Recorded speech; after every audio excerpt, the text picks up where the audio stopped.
Hello you all. तो last lecture में हमने आपसे बात कर ली थी पूरे के पूरे आपके अल्कोहल फिनॉल्स एंड ईथर्स के बारे में, राइट। वहां पे हमने आपको थोड़े थोड़े basic concept aldehyde ketone and carboxylic acid के भी बता दिए थे। अब चूंकि aldehyde ketone and carboxylic acid बहुत लंबे चैप्टर हैं और साथ में इसमें थोड़ा सा पार्ट आपको अमीन का भी इंपॉर्टेंट है समझना। जब आपके अमीन और अल्कोहल वाले चैप्टर बिल्कुल क्लियर हो जाएंगे तब मतलब बनता है हमारे aldehyde ketone and carboxylic acid को पढ़ने का। फाइन। इससे पहले अभी हम लोग बात कर रहे थे कि किस तरीके से 5 मंथ स्ट्रैटेजी होनी चाहिए आपके प्रॉपर रिवीजन के लिए एंड प्रॉपर कि आप किस तरीके से अपने मार्क्स को इंक्रीज कर पाओ। अब बहुत सारे बच्चों ने उसके अलग अलग वीडियोस के अलग अलग टॉपिक पे कमेंट भी किए हैं। Will surely work upon that और आप सब टेलीग्राम ग्रुप को ज्वाइन कर सकते हैं जहां पर हमारे लिए बड़ा इजी होता है कि हम वॉइस नोट के थ्रू आपके साथ कनेक्ट कर पाए। ये जितने भी नोट्स हम आपको बता रहे हैं ये सारे के सारे शॉर्टकट ट्रिक्स हैं। ठीक है, ये जैसे अमीन्स का चैप्टर है कि पूरे शॉर्टकट ट्रिक्स आपको अमीन्स के मिल जाएंगे लेक्चर्स के फॉर्म में भी और आप टेलीग्राम ग्रुप पे इसको आसानी से पीडीएफ फॉर्मेट में ज्वाइन कर सकते हो। So you can follow us on the Telegram as well as on the Instagram with the handle Dr. Tanya Singh। ठीक है, वहां पे भी आप कनेक्ट कर सकते हो। तो what ever way you feel more comfortable you can connect. Fine. अब आज हम लोग जिस टॉपिक की बात करने वाले हैं दैट इज अमीन्स। मुझे पता है अमीन सुन के मैक्सिमम लोगों को अपने केमिस्ट्री लैब की याद आ जाती होगी जो कोविड बैच के नहीं होंगे और उसमें से पंजेंट स्मेलिंग अमोनिया तो बिल्कुल ऐसा है जैसे दिमाग में अभी भी अमोनिया का कोई नाम ले तो उसकी स्मेल इमेजिन हो जाती है या फील कर पाते हैं हम। ऑलराइट, काफी पंजेंट और स्ट्रॉन्ग ओडर होती है इसकी, बहुत इरिटेटिंग होती है। अब अमोनिया वैसे तो बात करें तो बॉडी में बहुत हार्मफुल होता है, लेकिन चूंकि हमारे जितने केमिस्ट्री लैब्स होते थे उसमें अमोनिया जो थी वो बहुत डाइल्यूटेड होती थी और साथ में वेंटिलेशन इतना प्रॉपर होता था कि वो गैस की कॉन्सेंट्रेशन उतनी बने ही नहीं कि हमारी बॉडी को हार्म कर पाए। वरना अगर आप कॉन्सेंट्रेटेड अमोनिया सूंघ लें तो बहुत ज्यादा चांसेस हैं कि आप थोड़े टाइम के लिए अनकॉन्शियस हो जाओ and you are unable to recall your name. ठीक है। अगर आप एक्सक्रीशन वाले टॉपिक की बात करो, excretion body fluid and circulation के बाद जो टॉपिक आता है एक्सक्रीशन एंड एक्सक्रीटरी प्रोडक्ट, वहां पे हमने यही बात की थी कि किस तरीके से हमारी किडनी जो है वो नाइट्रोजनस वेस्ट को बाहर निकालती है, जिसमें से मेजर नाइट्रोजनस वेस्ट आपकी बॉडी में अमोनिया होता है जो बिल्कुल भी डेवलप नहीं होना चाहिए। इसीलिए हमारी बॉडी क्या करती है, अमोनिया को यूरिया में कन्वर्ट कर लेती है एंड फाइनली उसको यूरिन के फॉर्म में एक्सक्रीट आउट कर देती है। अब यहाँ पे एक्चुअली हम केमिस्ट्री में अमोनिया की केमिकल प्रॉपर्टीज के बारे में पढ़ेंगे कि किस तरीके से बनाया जा सकता है, किस तरीके से इसके रिएक्शंस होते हैं। That is very very important. ठीक है। तो अभी मैं आपसे लेक्चर स्टार्ट होने से पहले मैं आपसे सिर्फ इतना चाहूंगी, आपको 11th नहीं समझ में आई, आपको 12th नहीं समझ में आया, आपको जीओसी अच्छे से नहीं आया, सब भूल जाओ। क्योंकि जितना अमोनिया में आपको जीओसी की नीड है ना, मैंने हर लेक्चर में क्या किया है, जो जनरल ऑर्गेनिक केमिस्ट्री है उसके कंसेप्ट वहां पे कंबाइन कर रखे हैं, तो आप आसानी से उसे वहां पे समझ सकते हो। ठीक है। जो नहीं समझ में आया है, क्या पहले घटित हो चुका है, वो सारी बातें अब हम लोग थोड़े टाइम के लिए साइड कर देते हैं। इंपॉर्टेंट ये है कि जो लेक्चर मैं अभी पढ़ा रही हूँ उस पर आपका ध्यान जाना चाहिए और उतनी चीजें समझ में आनी चाहिए। और इस लेक्चर के बाद हम आपको कुछ ट्रिक्स बताएंगे किस तरीके से जो नीट के पीवाईक्यू है उसको हैंडल किया जाता है, जिससे कि आप 1 मिनट के क्वेश्चन को 10 से 20 सेकंड के अंदर सॉल्व कर पाओ। ठीक है, 10 से 20 सेकंड मैक्सिमम टू मैक्सिमम होता है। ऑर्गेनिक केमिस्ट्री बड़ी इंटरेस्टिंग है बेटा। और जब आप लोग हमसे कनेक्ट होंगे और आप अपने, अगर आपको ऑर्गेनिक केमिस्ट्री की सीरीज अच्छी लगती है तो सेम यही सीरीज हम इनऑर्गेनिक फिजिकल केमिस्ट्री, फिजिक्स के कुछ टॉपिक सारे नोट्स आपको प्रोवाइड करा देंगे with due course of time. Fine. तो let's start with ammonia. Amines. Amines क्या होते हैं बेटा, ये अमोनिया ग्रुप होता है ना NH3, जिसमें कि ये आपका नाइट्रोजन होता है, एक लोन पेयर होता है और 3 हाइड्रोजन पेयर लगे रहते हैं। तो जितना ज्यादा आप हाइड्रोजन को किसी अल्काइल ग्रुप के साथ रिप्लेस करोगे या अराइल ग्रुप के साथ रिप्लेस करोगे वो बन जाते हैं अमीन्स, यानी कि अमोनिया के डेरिवेटिव्स। अमीन से आपको ये चीजें समझ में आनी चाहिए, अमोनिया डेरिवेटिव्स। फाइन। अब इसके classification, primary alcohol, secondary alcohol, tertiary alcohol आपने पढ़ा था। तो क्या होता था प्राइमरी अल्कोहल कि मैम जो OH ग्रुप है जिस कार्बन से अटैच्ड है वो अपने साथ में कितने कार्बन रिंग से अटैच्ड है, अगर एक है तो प्राइमरी, अगर ये 2 से हो जाएगा तो सेकेंडरी अल्कोहल और अगर ये 3 से हो जाएगा तो टर्शियरी। ये अल्कोहल का क्लासिफिकेशन है। अमोनिया में ऐसा नहीं होता। अमोनिया में क्या होता है कि अगर ये आपका रियल अमोनिया कंपाउंड है तो अगर आप इसमें से एक हाइड्रोजन हटाओगे, सपोज करो ये आपका रियल अमोनिया कंपाउंड है, अगर आप इसमें से एक हाइड्रोजन हटाओगे तो आपका बनेगा प्राइमरी अमीन, जहां पे देखो 2 हाइड्रोजन ऐसे के ऐसे ही हैं और एक हाइड्रोजन के बजाय R ग्रुप लगा दिया आपने। अगर आपने इसमें से 2 हाइड्रोजन हटा दिया तो ये बनेगा सेकेंडरी अमीन, जिसमें से एक हाइड्रोजन साइड में चिपका हुआ रहेगा, 2 हाइड्रोजन रिप्लेस हो जाएंगे। और अगर आपने इसमें तीनों के तीनों हाइड्रोजन निकाल दिए, मतलब ये वाले ग्रुप में से आपने तीनों हाइड्रोजन निकाल के R चिपका दिया, तो ये बन जाएगा टर्शरी अमीन। तो ये मैंने इसलिए इंपॉर्टेंटली यहाँ पे हाईलाइट कर रखा है कि आप इसको बिल्कुल भी कंफ्यूज मत करना, जो कि प्राइमरी, सेकेंडरी और टर्शरी अल्कोहल के साथ है। ठीक है, जितने ज्यादा हाइड्रोजन आप रिप्लेस करोगे उस तरीके से प्राइमरी, सेकेंडरी या टर्शरी अमीन बन जाएगा। अब ये इसमें एक बहुत अच्छी ट्रिक भी लगती है, किसी भी रिएक्शन में अगर आपको पहचानना हो कि ये प्राइमरी अमीन है कि सेकेंडरी, साइड में बस हाइड्रोजन देख लो। अगर 2 हाइड्रोजन है तो प्राइमरी होगा, अगर 1 हाइड्रोजन है तो सेकेंडरी होगा, और अगर हाइड्रोजन नहीं है तो टर्शरी होगा। ठीक है, इसमें जो नाइट्रोजन है बेटा वो sp3 हाइब्रिडाइज्ड है। क्यों sp3 हाइब्रिडाइज्ड है भैया? 3 बॉन्ड पेयर है और 1 लोन पेयर है, तो हो गया ना 4 ऑर्बिटल, जिसमें से 1 s का और 3 p का, तो हो गया 4 ऑर्बिटल। और पिरामिडल ज्योमेट्री होती है, क्यों? क्योंकि एक लोन पेयर होता है जो ऊपर से इन लोग को रिपेल कर रहा होता है, और ये लोग आपस में पिरामिडल शेप में प्रॉपर ज्योमेट्री के फॉर्म में आ जाते हैं। ठीक है, आई होप अमोनिया के बारे में या अमीन्स के बारे में आपको इतनी क्लियर इन्फॉर्मेशन हो जाए। अब हम लोग बात करेंगे प्रिपरेशन मेथड्स की। That is very very important कि आपको हर टॉपिक के, देखो बेटा ऑर्गेनिक केमिस्ट्री आपको टफ इसलिए लगती है क्योंकि आप ना उसको, टीचर्स को पढ़ाना चाहिए ये ऐसे होता है, ये ऐसे होता है, ये ऐसे होता है, लेकिन वो क्या करते हैं, ये ऐसे होता है, फिर इससे ये भी बना सकते हो, फिर इससे ये भी बना सकते हो, फिर इससे ये भी बना सकते हो, ये भी बना सकते हो, ये भी बना सकते हो, वो इमृति कर देते हैं आपके दिमाग में। ये नहीं करना है। सिंपल से हर चैप्टर की अप्रोच तुम्हारी ये होनी चाहिए कि तुम्हारे पास शॉर्ट ट्रिक्स और नोट्स अवेलेबल हो, जहां पे आपको पता हो कि इतने ही मेथड्स हैं जिससे अमोनिया बना सकते हैं, तो आपको वो चीजें याद करना इजी हो जाएंगी। जैसे कंप्यूटर में हम लोग या आईपैड में कोई फाइल सेव करते हैं, उसका एक पर्टिकुलर नाम रख दोगे तो तुम्हें अगली बार उसे याद करना और वापस से रिबैक लेना बहुत ईजी है, रादर देन कि अरे कहीं भी पड़ी होगी उससे निकालना। ठीक है, तो बहुत सिस्टमैटिक तरीके से हमको याद रखना है। फाइन, अब यहाँ आते हैं। यहाँ सबसे पहले हम अमोनिया बना सकते हैं नाइट्रो कंपाउंड से, क्योंकि नाइट्रोजन इसमें ऑलरेडी लगा हुआ है, जो O है ऑक्सीजन है उसको रिड्यूस कर दो हाइड्रोजन में। तो कुछ रिड्यूसिंग एजेंट होते हैं जो कि नाइट्रो कंपाउंड को अमीन्स में रिड्यूस कर देते हैं, लाइक SnHCl होता है। मतलब किसी भी मेटल के साथ जो HCl का एसिड होता है वो बहुत अच्छे रिड्यूसिंग एजेंट की तरह काम करता है। और वरना मैंने आपको बताया ही, ऑर्गेनिक केमिस्ट्री का favourite product lithium aluminium hydride, जहां सबसे स्ट्रॉन्गेस्ट एजेंट, जहां पे ये लग जाए इसका मतलब समझ जाओ स्ट्रॉन्ग रिडक्शन हो रहा है। ठीक है, तो आपका ये समझ में आ गया। या hydrogen in presence of palladium, ये भी एक अच्छा रिड्यूसिंग एजेंट है। तो सबसे पहले अगर किसी नाइट्रो कंपाउंड पे इस तरीके का कोई रिड्यूसिंग एजेंट लगाया जाए तो आपको समझ में आना चाहिए कि अमोनिया बन रहा है।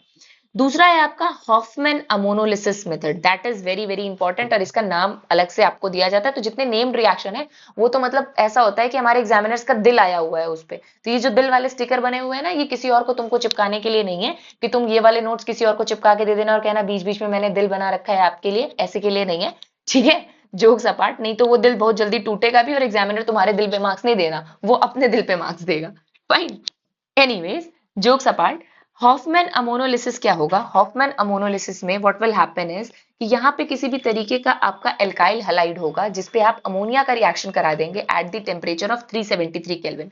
हो यहाँ पे कुछ नहीं रहा है, ये आपका एक, मान लो एक ये आपका न्यूक्लियोफाइल है X, जिसको मैं रिप्लेस करा रही हूँ NH2 से।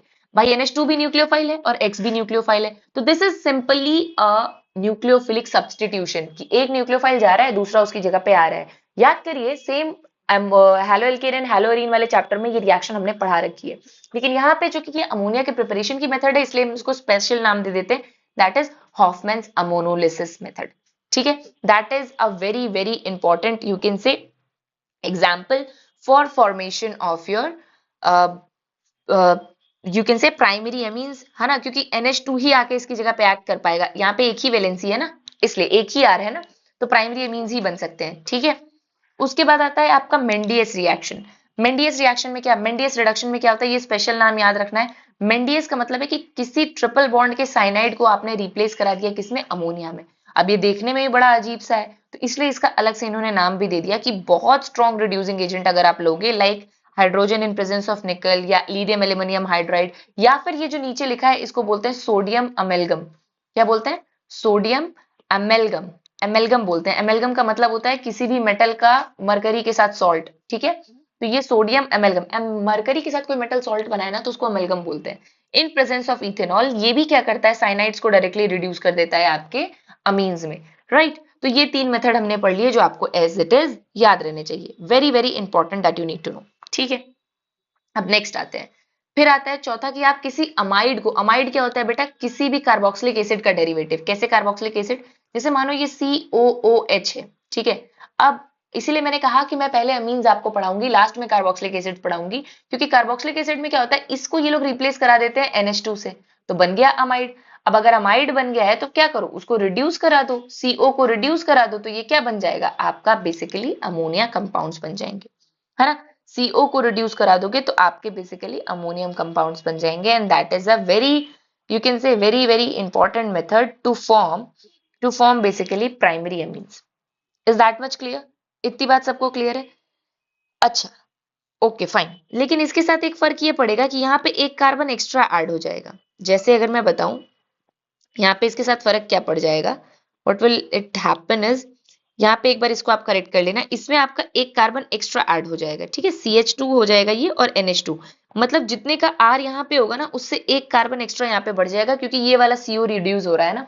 That is very very important, that you need to keep it in mind, ठीक है। उसके बाद तुम्हारा आता है गैब्रियल थैलामाइड सिंथेसिस।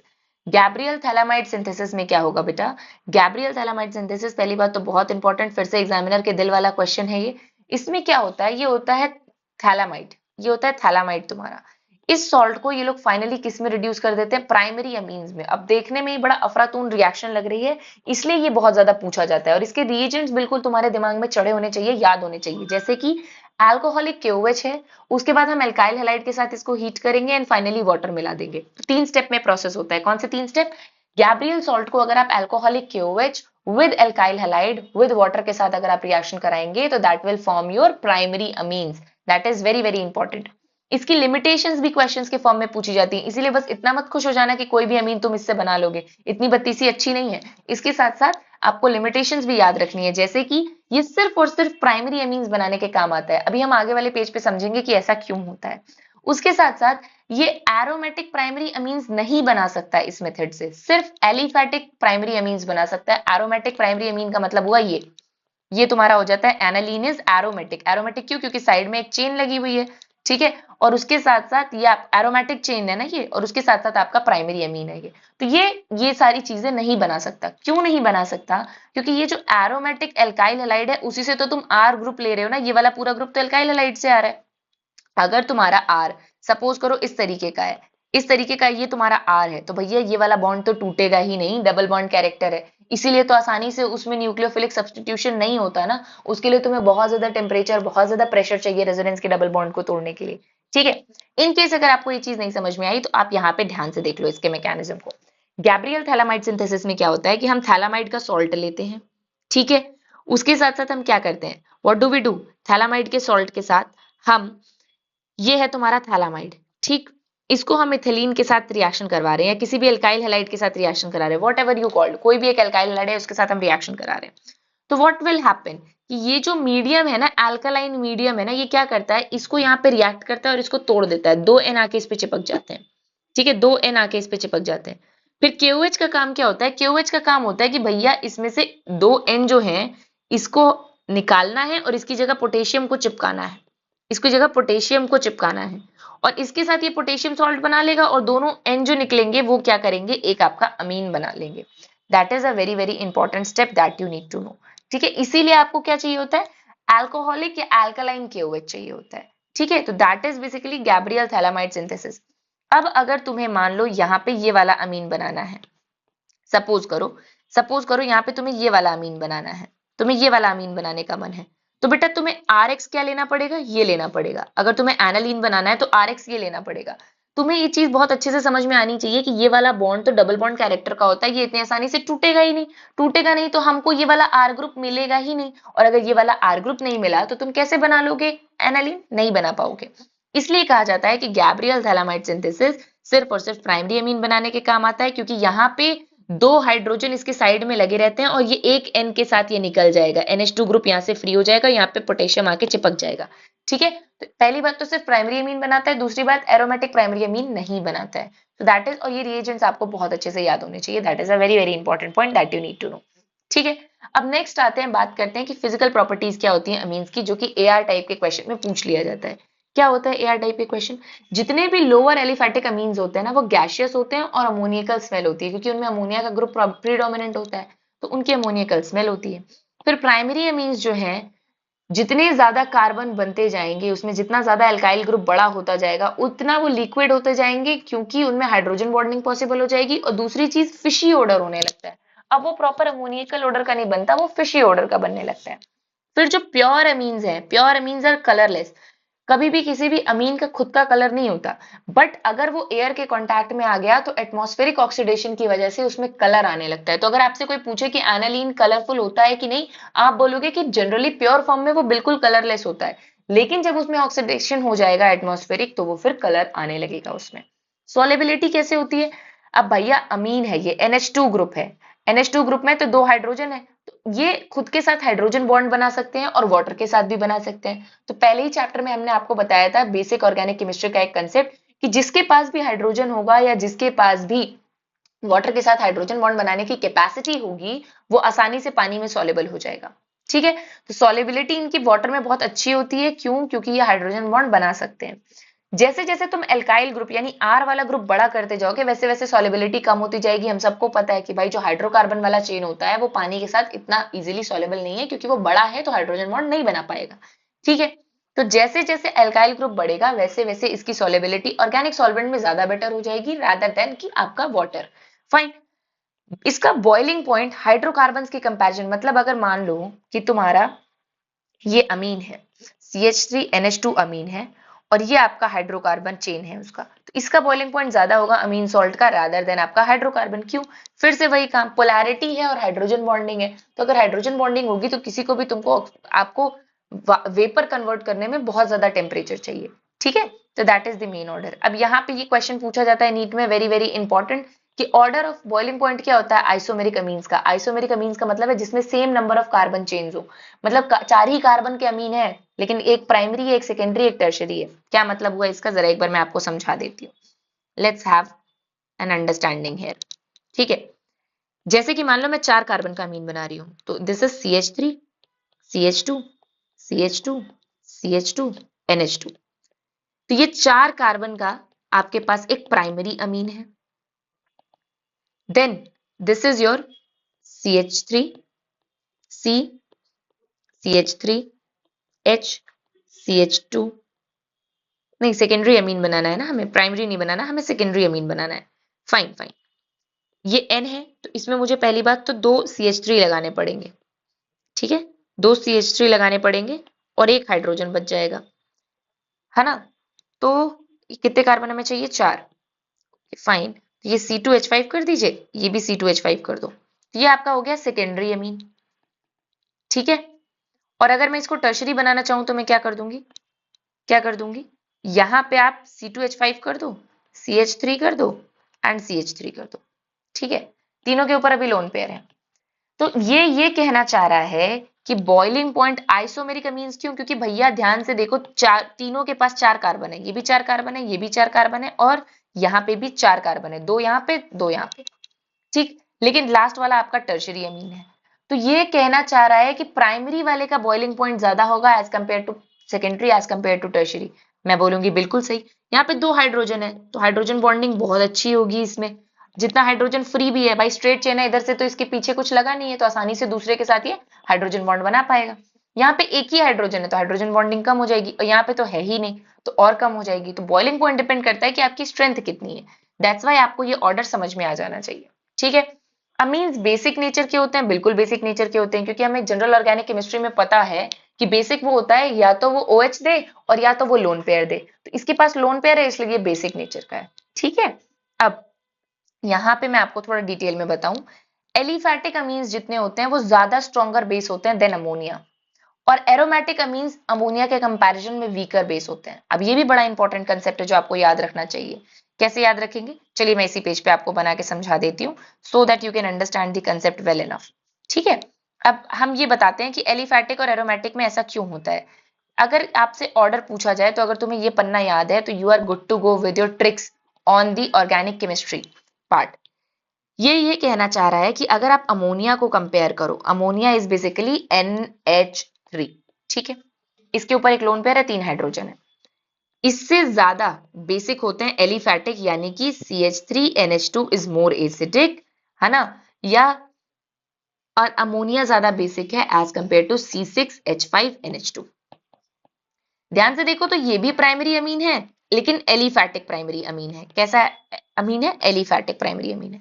ये वाला भी प्राइमरी अमीन है लेकिन एरोमेटिक है। एरोमेटिक का मतलब एक आपका इसमें डबल बॉन्ड आ चुका है और चेन बन चुकी है, राइट।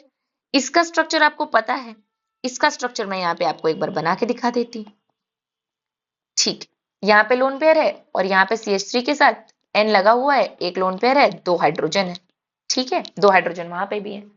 ये वाला कह रहा है कि ये अपना लोन पेयर बड़ी आसानी से किसी को भी रिएक्ट करने के लिए दे देगा। ये लोन पेयर इजीली अवेलेबल है, इसलिए ये अच्छा बेस है। सही बात है। और ये वाला लोन पेयर अवेलेबल ही नहीं है। क्यों नहीं है मैम? क्योंकि ये क्या कर रहा है, ये आप ध्यान से देखो, रेजोनेंस में पूरी बेंजीन रिंग में घूम रहा है। तो भाई लोन पेयर जब इसके पास पूरा पूरा अवेलेबल ही नहीं है, बटा हुआ है पूरी बेंजीन रिंग में, तो कोई न्यूक्लियोफाइल इसको इतनी आसानी से आके अटैक नहीं करना चाहेगा। इसलिए बेसिक कैरेक्टर अगर आप कंपेयर कर रहे हो, अगर आप बेसिक कैरेक्टर कंपेयर कर रहे हो या बेसिक स्ट्रेंथ कंपेयर कर रहे हो, तो हमेशा बच्चे ध्यान रखना, ये एक ट्रिक मैं आपको बता रही हूँ, वेरी वेरी इंपॉर्टेंट, जिसपे आपको बहुत अच्छे से ध्यान रखना है। दैट इज कि आपका सबसे ज्यादा एलिफैटिक अमीन बेसिक होते हैं, फिर अमोनिया होता है, फिर एरोमेटिक होता है। ठीक है, ड्यू टू प्लस आई माइनस आई क्या है भैया, पीछे से CH3 अपने इलेक्ट्रॉन्स इसको देता है कि ले लो, अगर तुम पे कम पड़ेगा तो मैं तुमको दूंगा। और बेंजीन रिंग क्या है, खींचता है, कहता है नहीं भैया हम रेजोनेंस वाले, हमको अंदर दो। तो ये दे रहा है इसलिए प्लस आई इफेक्ट, ये ले रहा है इसलिए माइनस आई इफेक्ट।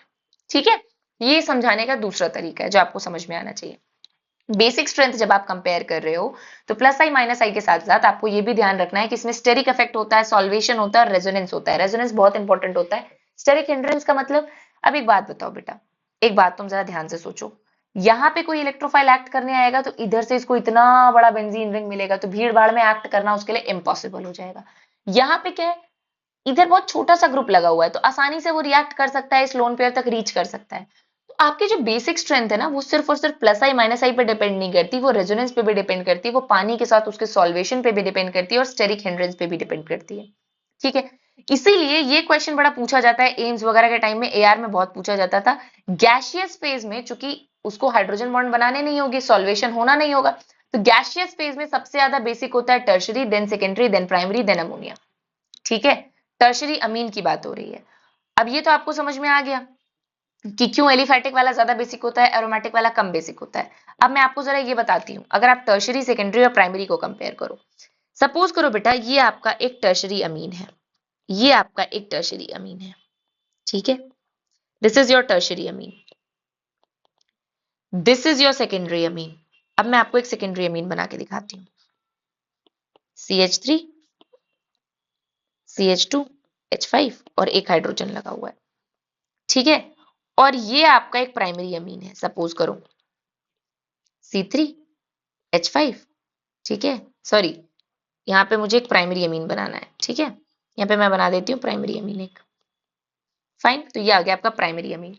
अब अगर आप यहाँ पे बेसिक स्ट्रेंथ कंपेयर करोगे तो प्लस आई ही तो सिर्फ देख सकते हो, क्योंकि तीनों के तीनों स्ट्रेट चेन है, तीनों के तीनों क्या है, एलिफैटिक है, तीनों एलिफैटिक है, तीनों एलिफैटिक है, तो बेसिक स्ट्रेंथ ऊपर से नीचे डिक्रीज होती रहेगी। तीनों क्या है, आपके एलिफैटिक चेन है। एलिफैटिक क्यों, यहाँ पे कोई भी रेजोनेंस का इफेक्ट या क्लोज रिंग नहीं है। तो यहाँ पे जरा ध्यान से देखो, इलेक्ट्रॉन देने के लिए नाइट्रोजन के पास तीन तीन आपके हाइड्रोक्सिल ग्रुप है, तो ये आसानी से इलेक्ट्रॉन दे सकता है। यहाँ पे सिर्फ दो साइड से इसको मिल रहा है, तो ये उतनी आसानी से नहीं दे पाएगा। यहाँ पे सिर्फ एक साइड से मिल रहा है, तो ये और आसानी से नहीं दे पाएगा। इसलिए tertiary more than secondary more than primary होता है इन गैशियस फेज। ठीक है, तो that is a very very important point that you need to know. ये आपको इतनी बातें समझ में आ गई होंगी। ठीक है, अगर आप एक्वस फेज में बात करो तो सेकेंडरी की ज्यादा हो जाती है, फिर प्राइमरी होता है, फिर टर्शरी होता है और लास्ट में अमोनिया होता है। अब आप इससे पूछोगे मैम क्यों, बेटा एक्वस फेज में एक्सेप्शन ये होता है कि वहां पे सॉल्वेशन भी आने लगता है, मतलब पानी के मॉलिक्यूल्स इसको सराउंड करने लगते हैं, तो ये इतनी आसानी से टर्शरी वाला एक्ट नहीं कर पाता है, और ये इतना कमजोर हो जाता है कि इससे ज्यादा सेकेंडरी जीत जाता है, फिर प्राइमरी, फिर टर्शरी। तो ये आपको एज इट इज एक्सेप्शन याद रखना पड़ेगा, वो नीट के एग्जाम में घुमा फिरा के इसको पूछते हैं। That is a very very important point that you need to know. अब आते हैं अमीन्स के कुछ केमिकल प्रॉपर्टीज पे। तो हमने बताया, जैसे हमने प्रिपेयर किया था, क्या किया था हमने, ये अमीन है अगर, तो मैं उसको NO2 से रिएक्ट करा दूं तो यहाँ से OH इसको मिल जाएगा और नाइट्रोजन गैस निकल जाएगी, तो यहाँ पे बनता है अल्कोहल। अगर आपको याद हो तो ये सेम चीज हमने अल्कोहल, फिनॉल एंड ईथर के प्रिपरेशन मेथड्स में पढ़ रखी थी। अगर मैं अमीन को बेंजीन सल्फोनिल क्लोराइड के साथ रिएक्ट करा रही हूँ in presence of HCl, benzene sulphonyl chloride कैसे याद रखेंगे, C6H5 C6H5 SO2Cl। इसकी वजह से यहाँ पे ये वाला जो ग्रुप चिपक जाता है एक, इसको बोलते हैं Hinsberg's reagent. Very very important that you need to know. Hinsberg reagent primary amine का अगर बना रहे हो तो ये सॉलेबल होता है NaOH में। अभी हम लोग आगे पढ़ेंगे कि किस तरीके से आप डिफरेंस कर सकते हो कि ये प्राइमरी है, सेकेंडरी है, टर्शरी है, ड्यू टू दिस हाइजेनबर्ग्स टेस्ट और हाइजेनबर्ग्स रिएजेंट। प्राइमरी वाला सॉलेबल होता है NaOH में, ठीक है। आगे हम लोग इसको डिटेल में पढ़ेंगे, फाइन। तो ये आपको पता होना चाहिए। यहाँ पे भी एग्जामिनर का थोड़ा थोड़ा दिल आता जाता रहता है, एक आध साल में, एक आध साल में इस पेपर में आते रहते हैं, ठीक है।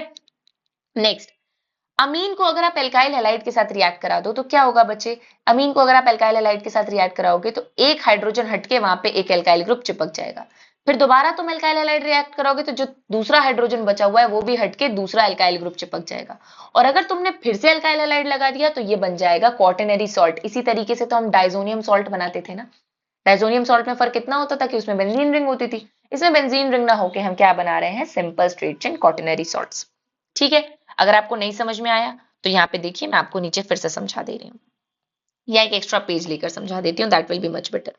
मैं ये कह रही हूँ ये है प्राइमरी अमीन, ठीक है। अगर आप इस पे RX रिएक्ट करवाएंगे तो ये जो अमीन है ये क्या करेगा? एक R तो इस पे चिपका हुआ है, ये दूसरे R को अपने ऊपर चिपकाएगा, एक हाइड्रोजन इसके ऊपर बच जाएगा। आपके पास फिर भी बहुत मन है तो आपने दूसरा R इसके ऊपर चिपका दिया। तो जब आप दूसरा R चिपकाएंगे तो ये क्या करेगा? अब जो इसका लास्ट हाइड्रोजन बचा हुआ है वो उसको भी रिप्लेस कर देगा। आपका मन फिर भी नहीं बना, आप इसमें फिर से अल्काइल हैलाइड रिएक्ट करवा रहे हो तो ये क्या हो जाएगा? अब 3 R तो इसके पास ऑलरेडी चिपके हुए हैं, अब इसके पास कुछ भी नहीं है देने के लिए, एक लोन पेयर है, तो यहाँ पे क्या होगा? RX करके चिपक जाएगा, जिसकी वजह से इस पे पॉजिटिव चार्ज आ जाएगा और इन पे नेगेटिव चार्ज आ जाएगा, क्योंकि उसका लोन पेयर शेयर हो चुका है, फाइन। तो दिस इज द मैकेनिज्म कि किस तरीके से आपके क्वाटरनरी सॉल्ट्स बनते हैं। चौथा रिएक्शन क्या है? अगर आपने प्राइमरी अमीन को इसके साथ रिएक्ट करवा दिया फिर से तो ये क्या बन रहा है आपका? बेसिकली अगर आप ध्यान से देखें तो अगर आप SOCl2 वाले सॉल्ट के साथ करा रहे हो तो हिजेनबर्ग बन रहा है, ठीक है। आप SOCl2 नहीं लेके कार्बोनिल सॉल्ट के साथ करा रहे हो तो वहां पे कार्बोनिल सॉल्ट आ जा रहा है। सिंपल सी बात है वही हाइजेनबर्ग वाला है लेकिन ये कार्बोनिल सॉल्ट बन रहा है, ठीक है। यहाँ पे अगर आप एक अमीन को एक, आप कह लो बेसिकली एसिड है ये, ठीक है। कैसे एसिड, कैसे पहचाना मैंने? क्योंकि इस पे CO ग्रुप लगा है, इसके साइड में Cl लगा है, तो ये एसिड डेरिवेटिव है ना, कि यहाँ पे OH होगा जिसको इन्होंने Cl से रिप्लेस करा दिया है। ये जो एसिड डेरिवेटिव है अगर आप इसको रिएक्ट कराओगे तो क्या होगा? Cl वाली जगह हटके पूरा ये वाला ग्रुप चिपक जाएगा। देखो बहुत सिंपल सी रिएक्शन है, फिर से एक बार मैं समझा देती हूँ। आपको करना कुछ नहीं है, कहीं से भी अमीन का H हटा के बाकी ग्रुप चिपका देना है। जितने अमीन के H हैं उसको हटा के बाकी ग्रुप चिपकाते जाओगे, रिएक्शन इजी हो जाएगी तुम्हारे लिए समझना। एक लाइन में अगर तुम मुझसे शॉर्टकट ट्रिक सुनना चाहते हो, क्या रिएक्शन है ये जरा मैं ध्यान से एक बार फिर से बता देती हूँ आपको। RNH2 है जिसपे आप रिएक्शन करा रहे हो RCl ऐसे करके, ठीक है। ये आप रिएक्शन करा रहे हो और आपका बन क्या रहा है? RNHCOR, यही बनेगा RNHCOR, ठीक है। कैसे मैम, आपने कैसे इतना जल्दी कर लिया? मैं बताती हूँ बेटा। यहाँ पे Cl निकलेगा, यहाँ पे एक हाइड्रोजन निकलेगा और ये दोनों बना लेंगे HCl और रिएक्शन से हो जाएंगे गायब। बचेगा क्या? यहाँ पे R बच जाएगा, N के साथ एक लोन पेयर बच जाएगा, एक H बच जाएगा। तो यहाँ पे ये जो बॉन्ड हाइड्रोजन वाला निकला है और यहाँ से कौन सा निकल जाएगा? Cl वाला निकलेगा, तो ये पूरा आके एज इट इज चिपक जाएगा, ठीक है। अब इस कंपाउंड को तुम ऐसे ही लिखोगे, ठीक है। बात समझ में आ रही है? करना कुछ नहीं है, प्राइमरी अमीन में एक हाइड्रोजन हटाओ और जो भी तुम रिएक्शन में लेके आ रहे हो उसको चिपका दो। सिंपल सा कंसेप्ट है, ठीक है। तो ये भी आपको समझ में आ गया होगा, फाइन। तीसरा बड़ा इंपॉर्टेंट है कार्बेल अमीन सिंथेसिस, कार्बेल अमीन रिएक्शन। बड़ा इंपॉर्टेंट नाम और इंपॉर्टेंट ऐसा है कि और एग्जामिनर का दिल हमेशा आता रहता है इस पे, ठीक है। कैसे आएगा? यहाँ पे रिएजेंट आपका क्या हो जाएगा? आपका हो जाएगा CHCl3 in presence of alcoholic KOH, in presence of alcoholic KOH। यहाँ पे 2 हाइड्रोजन निकलेंगे, उसकी जगह पे कार्बन आके चिपक जाएगा, जिसकी वजह से आइसोसाइनाइड बन जाएगा, ठीक है। साइनाइड होता है Cl और NC को हम लोग आइसोसाइनाइड बोलते हैं। कुछ नहीं हो रहा, RN ऐसे ही है, लेकिन यहाँ पे क्या हो रहा है? अब 2 हाइड्रोजन निकल के उसकी जगह कार्बन वाला ग्रुप चिपक जा रहा है। तो that is simply carbylamine reaction that you need to know. अब इसका आप मैकेनिज्म पूछ सकते हो, तो चलो मैकेनिज्म एक बार समझ लेते हैं। ये आपका कोई भी अमीन है, ये आपका CHCl3 और ये अल्कोहलिक KOH है। What will happen? यहाँ पे नाइट्रोजन है, यहाँ पे 2 हाइड्रोजन है, दोनों हाइड्रोजन को रिप्लेस करके आइसोसाइनाइड बनता है, ठीक है। दोनों हाइड्रोजन को रिप्लेस करके ये 2 हाइड्रोजन निकाल दो Cl के साथ और एक कार्बन यहाँ पे चिपका दो, हो तो वही रहा है ना, 3 डबल बॉन्ड बन जाएंगे इनके बीच में, सिंपल। तो ये आपका रिएक्शन है। अगर आप इसको एरोमेटिक के साथ करा रहे हो तो भी हो जाएगा, क्योंकि यहाँ पे बॉन्ड किसका टूटना है, नाइट्रोजन और हाइड्रोजन का टूटना है, नाइट्रोजन और बेंजीन रिंग का थोड़ी टूटना है कि नहीं हो पाएगा। हॉफमैन में दिक्कत या गैब्रियल में दिक्कत ये हो रही थी कि ये नीचे वाला बॉन्ड था तो वो टूट नहीं पा रहा था। यहाँ पे तो हमको एन और एच के बीच का बॉन्ड तोड़ना है तो आसानी से टूट जाएगा और यहाँ पे सी इसके साथ चिपक जाएगा। जब ये हाइड्रोजन निकल जाएगा तो ये बन जाएगा आपका फिनाइल आइसोसाइनाइड। ठीक है, ये इसका रिएक्शन मैकेनिज्म है। क्या कार्बाइल रिएक्शन में तुमको ये याद रखना है कि ये ना सिर्फ और सिर्फ प्राइमरी अमीन्स बनाने के काम आता है, क्योंकि प्राइमरी अमीन में ही तुमको 2 हाइड्रोजन मिलेगा जो तुम निकाल पाओगे। अगर अमीन प्राइमरी नहीं होगा तो 2 हाइड्रोजन ही नहीं मिलेगा। 2 हाइड्रोजन नहीं मिलेगा तो तुम निकालोगे कैसे और 3 बॉन्ड्स के साथ कार्बन चिपकाओगे कैसे? 3 बॉन्ड कैसे बन रहे हैं? 2 हाइड्रोजन निकल रहा है और एक नाइट्रोजन के ऊपर लोन पेयर है, तभी तो 3 बॉन्ड पॉसिबल है ना।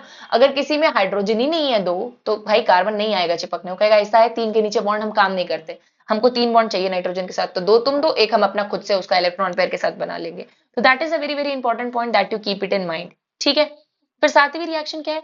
अगर आप किसी भी अमीन को HCl के साथ वही वाला सॉल्ट बना रहे हैं और सॉल्ट बना के तुम क्या कर रहे हो, वही क्वाटरनरी सॉल्ट बनाओ और OH डाल दो। OH डाल दोगे तो ये वापस से अपने OH डालने पे वापस से ये आपका फिनॉल बना लेगा। That is a very very important point that you need to know. ये आपका फिनॉल बना लेगा, OH2 नहीं है, ये फिनॉल बना लेगा। ठीक है, तो ये आपका फिनॉल बना लेगा, that you need to know. ठीक, NaOH डालने की वजह से। अब डिफरेंस कैसे करें कि प्राइमरी है कि सेकेंडरी है कि टर्शियरी? जैसे हम लोग अल्कोहल्स में करते थे ल्यूकास रिएजेंट से, उस तरीके से हम लोग को यहाँ पे भी पढ़ना है। तो यहाँ पे आता है Hinsberg's test, very very important. Hinsberg's test is a very important point. Benzene sulphonyl chloride जो हम लोगों ने पीछे बनाया था, इसका नाम है हीजेनबर्ग्स रिएजेंट। हीजेनबर्ग्स रिएजेंट बोलते हैं C6H5SO2Cl को। इसमें क्या होता है, अगर तुम प्राइमरी अमीन डालोगे तो होगा क्या, Cl की जगह पे आके प्राइमरी अमीन चिपक जाएगा।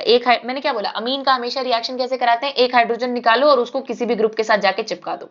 अगर अब तुम इस पे KOH डाल दोगे तो ये एक कॉम्प्लेक्स बना लेता है जो कि NaOH या किसी भी एल्कली में बड़ा सॉलेबल होता है। ठीक, अगर तुम इसको सेकेंडरी अमीन के साथ रिएक्शन कराओगे तो इसके पास सिर्फ एक हाइड्रोजन है, इसका मतलब एक स्टेप रिएक्शन आगे जा पाएगी, इसके आगे KOH के साथ ये रिएक्ट ही नहीं कर पाएगा। नहीं रिएक्ट कर पाएगा इसका मतलब सॉलेबल नहीं होगा। ठीक, फिर से समझ लो, प्राइमरी अमीन में 2 हाइड्रोजन थे, हमारे पास 2 हाइड्रोजन थे, तो एक हाइड्रोजन को मैंने हटाया और इसका पूरा ग्रुप हटा के इसके पीछे चिपका दिया। एक हाइड्रोजन मेरे पास और बच गया, तो इसको मैं एक स्टेप और आगे ले जा सकती हूँ KOH के साथ रिएक्ट करा के, तो मेरा ये सॉलेबल कॉम्प्लेक्स बन जाएगा। सेकेंडरी अमीन में मेरे पास हाइड्रोजन ही एक है, अगर मेरे पास हाइड्रोजन एक है तो मैं एक ही बार इससे रिएक्शन करा पाऊंगी, एक ही Cl तो है यहाँ पे निकालने के लिए, फिर से मैंने ये लगा लिया। लेकिन अब मेरे पास हाइड्रोजन नहीं है तो मैं उसको सॉलेबल नहीं कर पाऊंगी। टर्शरी अमीन रिएक्शन ही नहीं करेगा इससे, क्यों नहीं करेगा भैया, इसके पास हाइड्रोजन ही नहीं है, Cl को किसके साथ भगाए किसके साथ हटाए, तो ये तो पॉसिबल ही नहीं है। तो हीजेनबर्ग्स रिएजेंट में ये जो बेंजीन सल्फोनिल क्लोराइड है, हीजेनबर्ग्स रिएजेंट हीजेनबर्ग्स टेस्ट में प्राइमरी अमीन के साथ अच्छे से रिएक्शन करता है, सॉलेबल भी हो जाता है एल्कली में। सेकेंडरी के साथ रिएक्शन तो करता है लेकिन एल्कली में सॉलेबल नहीं होता, टर्शरी के साथ ये रिएक्शन ही नहीं करता। तो आप इस रिएजेंट से पता लगा सकते हो कि कौन सा प्राइमरी है, कौन सा सेकेंडरी, कौन सा टर्शरी है। ठीक है, that is a very very important point that you need to know. अभी हम लोगों ने पीछे ये पढ़ लिया कि कार्बामिल टेस्ट जो है वो सिर्फ और सिर्फ एलिफैटिक और एरोमेटिक प्राइमरी अमीन्स दे सकते हैं, कोई भी सेकेंडरी अमीन जो है वो आपका साइनाइड आइसोसाइनाइड नहीं बनाएगा, तो वो आपका कार्बामिल के साथ रिएक्ट नहीं करेगा। फिर एक होता है एजोडाई टेस्ट। एजोडाई टेस्ट में क्या होता है, जितने भी प्राइमरी एरोमेटिक अमीन्स होते हैं ना वो ऑरेंज कलर का डाई दे देते हैं डाइजोनियम सॉल्ट के साथ, तो ये थोड़ा सा इंपॉर्टेंट है जो आपको ध्यान में रखना है। और सबसे ज्यादा इंपॉर्टेंट जो पूछा जाता है that is nitrous acid test. Nitrous acid क्या होता है, HNO2 जो है, अगर आप इसको एरोमेटिक प्राइमरी अमीन के साथ मिलाओगे तो ये बेंजीन डाइजोनियम सॉल्ट दे देगा। याद करो हम लोग क्या मिला रहे थे डाइजोनियम सॉल्ट बनाने के लिए सैंडमियर्स रिएक्शन में, NaNO2 प्लस HCl मिला रहे थे जिससे कि फाइनली HNO2 बनता था। तो अगर आप नाइट्रस एसिड के साथ प्राइमरी एरोमेटिक अमीन्स मिला रहे हो तो बेंजीन डाइजोनियम सॉल्ट बनेगा। एलिफेटिक प्राइमरी अमीन मिला रहे हो तो अल्कोहल के साथ नाइट्रोजन गैस निकल जाएगी, क्योंकि वहां पे भी मैंने आपको बताया था 2 नाइट्रोजन पे पॉजिटिव चार्ज बहुत अनस्टेबल होता है, वो तुरंत नाइट्रोजन गैस निकाल देगा। ठीक, अगर आप सेकेंडरी करवा रहे हो चाहे एलिफेटिक का चाहे एरोमेटिक का, तो येलो कलर का ऑयली कंपाउंड मिलेगा आपको जिसको बोलते हैं नाइट्रोसामीन। ये आपके एनसीईआरटी में नहीं दिया है बेटा, लेकिन ये फिर भी कंसेप्ट बहुत इंपॉर्टेंट है, आउट ऑफ एनसीईआरटी है लेकिन बहुत इंपॉर्टेंट है।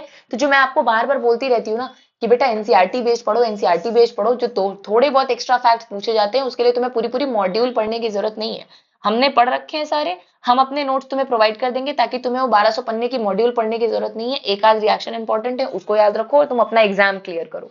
ठीक है, हम चूंकि उस रास्ते पे चले हैं, हमारे पास सारे नोट्स अवेलेबल हैं अपने प्रिपरेशन के टाइम में, और मेरे केमिस्ट्री में स्कोर जो थे वो आपके 170 थे, ठीक है, तो इसलिए मैं आपको इतना अश्योर कर सकती हूँ कि दैट इज, मेरे नोट से पढ़ोगे तो तुम्हारा केमिस्ट्री वगैरह सब कुछ एकदम लाइन पे चलेगा। एनसीईआरटी बेस्ड ही मैं पढ़ती थी और मैं वही नोट्स आपको पढ़ा रही हूँ, तो आपको कुछ एक्स्ट्रा पॉइंट जो आपको आपके एनसीईआरटी में नहीं मिलेंगे बट बाहर के इंपॉर्टेंट पूछे जाते हैं, वो आपको इस नोट्स में मिल जाएंगे। ठीक है, तो सेकेंडरी जब भी एलिफैटिक या एरोमेटिक रिएक्शंस करते थे तो वो बनाते हैं नाइट्रोसामीन। अब कुछ बच्चे होंगे मैम आपके बात पे हम भरोसा कैसे करें? मत करो भरोसा बेटा, नेक्स्ट ईयर खुद देख लेना, है ना। ओके, जोक्स अपार्ट, मैं आपको इतना बोलूंगी कि आप नोट्स को यूज करके अपना टाइम सेव कर सकते हो। बड़े बड़े जो आप मॉड्यूल्स पढ़ते हो वो आप पढ़ने की जरूरत नहीं है आपको।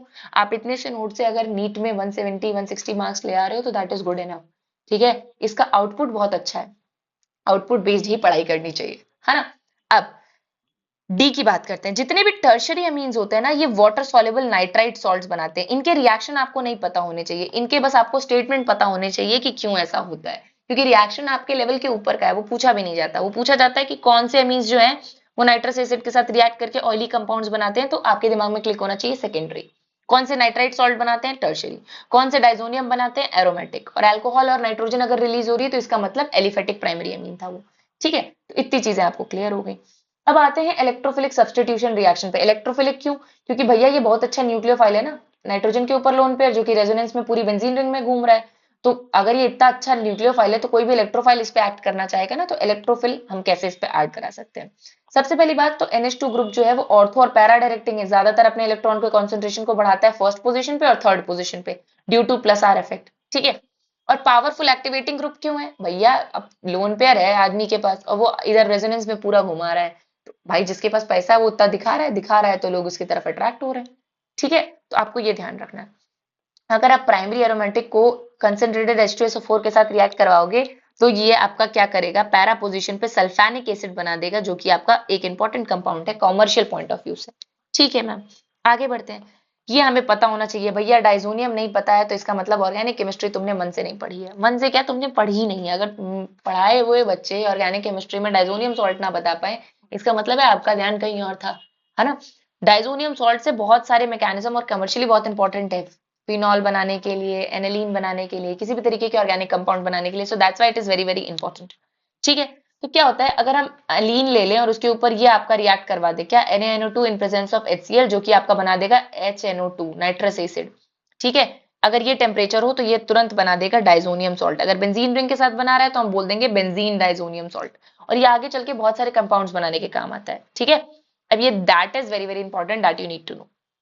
नेक्स्ट आते हैं, अगर मैं इसका रिडक्शन करा दूं स्ट्रॉन्ग रिड्यूसिंग एजेंट के साथ तो मैं क्या करूंगी, बेंजीन रिंग को क्या करना है मुझे, इसको पूरे डबल बॉन्ड्स तोड़, डबल बॉन्ड जितने हैं उन सारे बॉन्ड्स को तोड़ना है मुझे, जितने डबल बॉन्ड है। तो मैं क्या करूंगी, K2Cr2O7 के साथ H2SO4 के मीडियम में इसको क्या करूंगी, ऑक्सीडाइज करूंगी, रिड्यूस नहीं करूंगी, ऑक्सीडाइज करूंगी, क्योंकि NH2 यहाँ से हटाया जा रहा है, हाइड्रोजन हट रहा है, ऑक्सीजन लग रहा है, इसलिए हम इसको ऑक्सीडेशन कहेंगे, है ना। तो ये क्या हो रहा है, इस तरीके के कंपाउंड्स बना रहे हैं।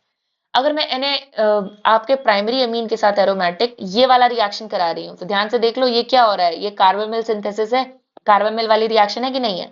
एक बार जरा फिर से चलो बैक, मैं तुम्हें दिखा देती हूँ, कार्बामेल ही है ये। देखो ध्यान से, ये कार्बामेल ही तो है जहाँ पे आइसोसाइनाइड बन रहा है। तो ये आपका कार्बामेल सिंथेसिस के रिएक्शन देते हैं प्राइमरी वाले। एरोमेटिक भी ये आपको ध्यान रहना चाहिए, दैट इज फिनाइल आइसोसाइनाइड। तो ये कार्बामेल रिएक्शन ही है जो आपको अलग तरीके से लिखी हुई है। फिर ये आ जाता है कि भाई अमीन है, अब इनको डराने का मन कर रहा है, ये क्या करेंगे, आपको किसी भी तरीके के एसिड का कंपाउंड दे देंगे, ये कहेंगे अब इस पे चिपका के दिखाओ। तो तुमको ध्यान होना चाहिए, कुछ नहीं करना है, इसमें से नाइट्रो ग्रुप या तो ये एसिड का कंपाउंड होगा या ये। मजे की बात ये दोनों में से कोई रिएक्ट नहीं करेगा, ये बहुत माइल्ड एक्शन वाले होते हैं।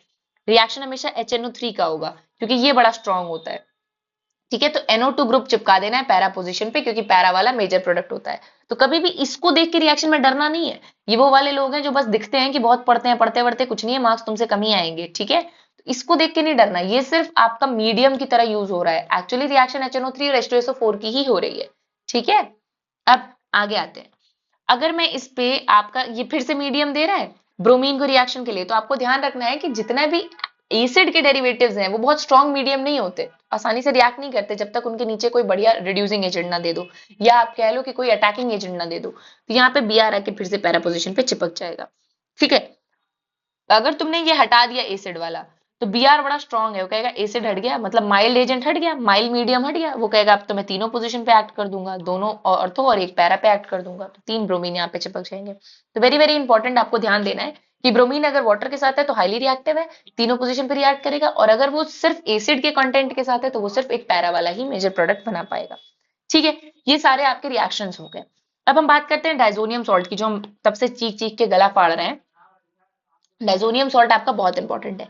इसमें सॉल्ट आता है जैसे C6H5 और इसके ऊपर 2 नाइट्रोजन चिपके हुए हैं। ये इतना अनस्टेबल है, ये कहता है मुझे कुछ भी दे दो, एक हाइड्रोजन कहीं से लाके दे दो, मैं नाइट्रोजन बना के निकल जाऊंगा और प्लीज इसको इस पे चिपका दो। सिंपल सा, ये बहुत अनस्टेबल होता है, शॉर्ट पीरियड के लिए स्टेबल होता है और एरोमेटिक वाला ही स्टेबल होता है, एलिफेटिक वाला तो स्टेबल भी नहीं होता।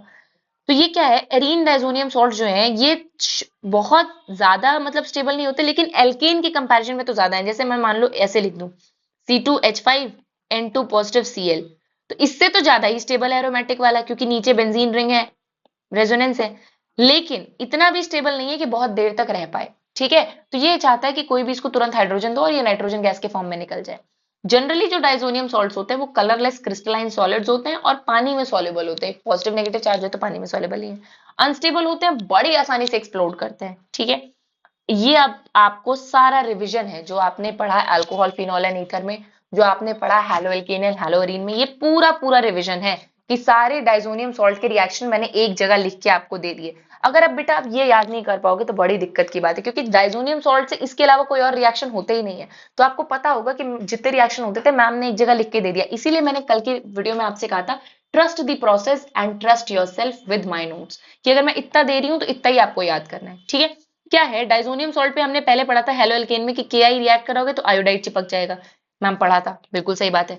फिर हमने ये भी पढ़ा था कि HbF4 के साथ अगर रिएक्शन कराओगे और हीट कर दोगे तो बेल्ज शीमेन नाम की रिएक्शन होती है, जिसमें कि साइड में आपका फ्लोराइड चिपक जाता है। ये इकलौता रिएक्शन होता है जिसमें बेंजीन रिंग पे आप फ्लोरीन चिपका पाते हो। हाँ मैम, ये भी पढ़ा था।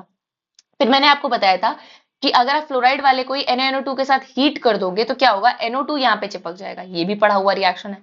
मैंने आपको अल्कोहल के प्रिपरेशन में, फिनॉल के प्रिपरेशन में ये पढ़ा रखा है कि डाइजोनियम सॉल्ट पे जैसे ही आप वाटर रिएक्ट कराओगे तुरंत ये फिनॉल बना देगा।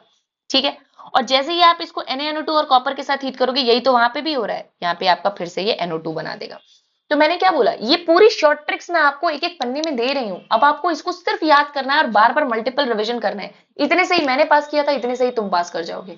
अगर ट्रस्ट है तो वेल एंड गुड, नहीं है तो नेक्स्ट ईयर पेपर दोगे तो तुम्हें अपने आप ट्रस्ट हो जाएगा।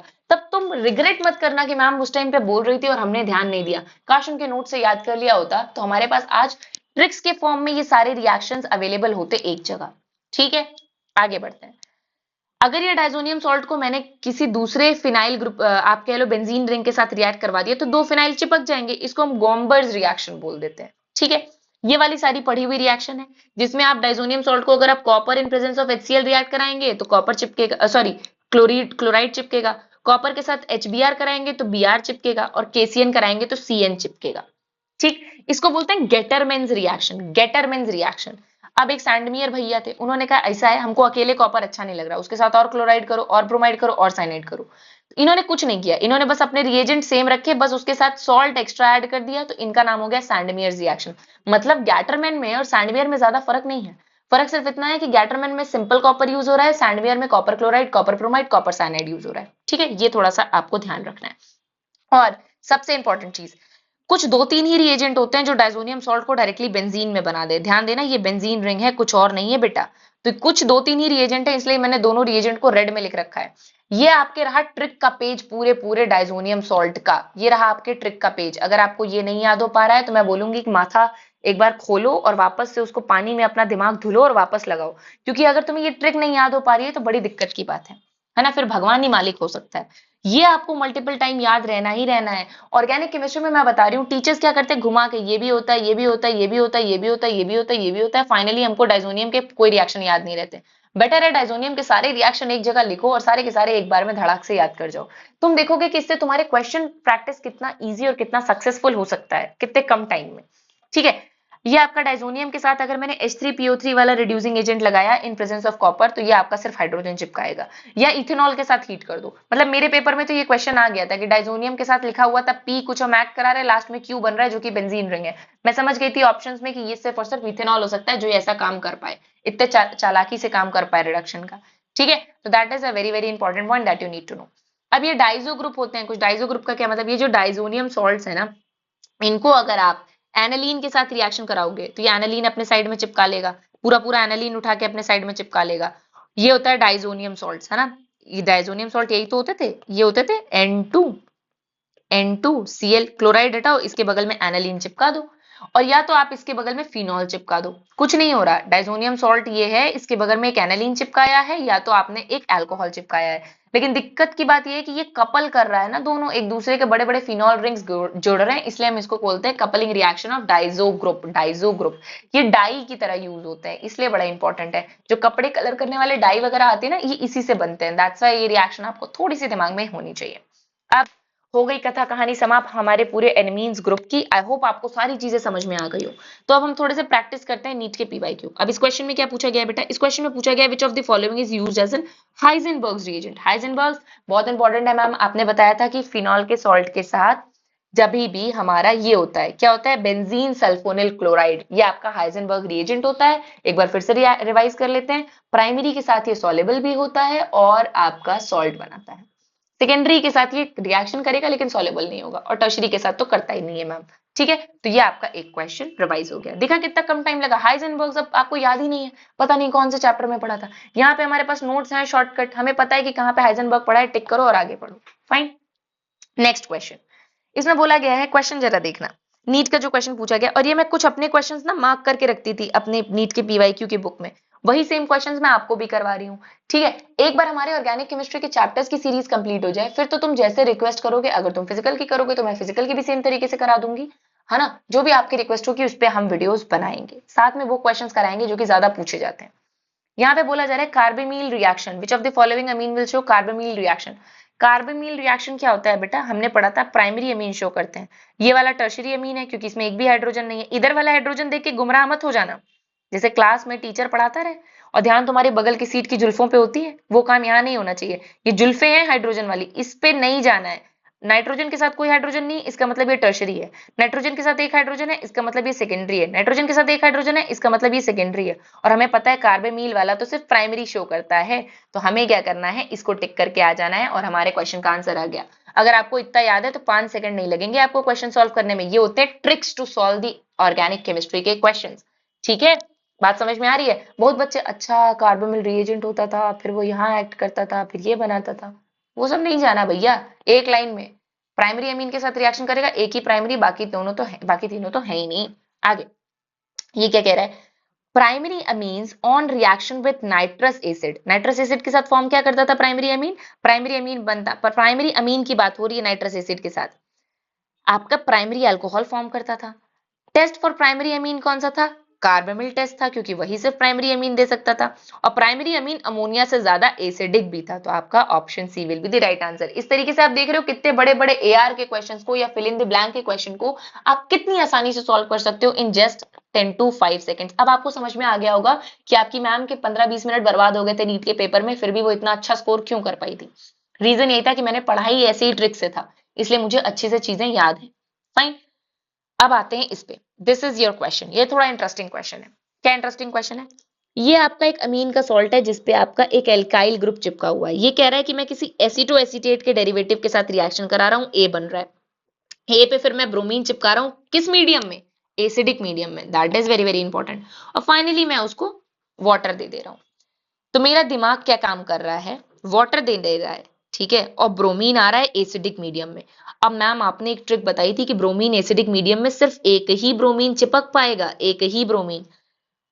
एनालीन कहाँ कहाँ अपने ऊपर ग्रुप भेजता है, या तो ऑर्थो पे भेजता है या तो पैरा पे भेजता है। पैरा वाला तो मैम ऑक्यूपाइड है, इसका मतलब इसका ब्रोमीन चिपकेगा ऑर्थो पे ही। तो इसका मतलब पहली बात तो ये तो बिल्कुल नहीं हो सकता, ये हो सकता है, ये हो सकता है, ये हो सकता है। जब तुमने लास्ट में पानी दे दिया तो ये तो बचेगा ही नहीं ना, पानी से एक हाइड्रोजन मिल जाएगा, एक हाइड्रोजन मिल जाएगा तो यहाँ पे NH2 बनेगा, ये तो हो ही नहीं सकता। तो ये भी कैंसिल, ये भी कैंसिल। अब मैं तुमको ट्रिक लगाना सिखा रही हूँ, कैसे। मैम बी वाले स्टेप में ब्रोमीन एक्ट कर रहा है in presence of acid. Acid मतलब कम रिएक्शन, मतलब एक ही ब्रोमीन चिपक पाएगा। कहाँ ब्रोमीन चिपकेगा, या तो ऑर्थो पे या तो पैरा पे। पैरा पे पहले से मिथाइल ग्रुप लगा हुआ है, ऑर्थो पे ही ब्रोमीन चिपकना है, पहली बात। तो ये वाला कैंसिल हो जाएगा और ये वाला इसलिए कैंसिल हो जाएगा डी वाला, क्योंकि लास्ट में तुम पानी मिला रहे हो। पानी मिला रहे हो तो एसिड वाला हट नहीं जाएगा OH के साथ, यहाँ पे हाइड्रोजन ऐड हो जाएगा। ठीक है। और तीसरी चीज क्या है आपको ध्यान देने वाली, कि बेटा ये वाला ऑप्शन बिल्कुल नहीं हो सकता। क्यों? क्योंकि NH2 तो तुम कभी इसके साथ गायब कर ही नहीं पाओगे, नाइट्रोजन वाला बॉन्ड बेंजीन के साथ तुम तोड़ ही नहीं पाओगे, इतने माइल्ड रिड्यूसिंग एजेंट के साथ कभी नहीं तोड़ पाओगे। तो आपका आंसर आ गया option C.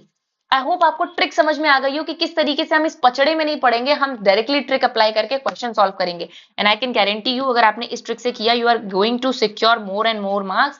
And I am very glad कि अगर ये ट्रिक्स आप मुझसे सीखकर अपने टाइम बचा के अगर आप अपनी रैंक या सिलेक्शन ले पा रहे हो, ठीक है, I am really very glad to have this. मैं ऐसे ही ट्रिक लगाती थी, मैं भैया बहुत चिल दिमाग से पढ़ती थी, इस तरीके से जिस तरीके से आपको पढ़ा रही हूँ, और इतने में मुझे याद हो जाता था। ठीक है। अब यहाँ देखो इस क्वेश्चन पे क्या ट्रिक लगाएंगे। मोस्ट बेसिक अमीन, भैया बेसिक का मतलब जितना अच्छा लोन पेयर हमें पता होना चाहिए। ये खत्म, ये खत्म, ये खत्म। क्यों खत्म मैम, आप ऐसे कैसे काट रहे हो?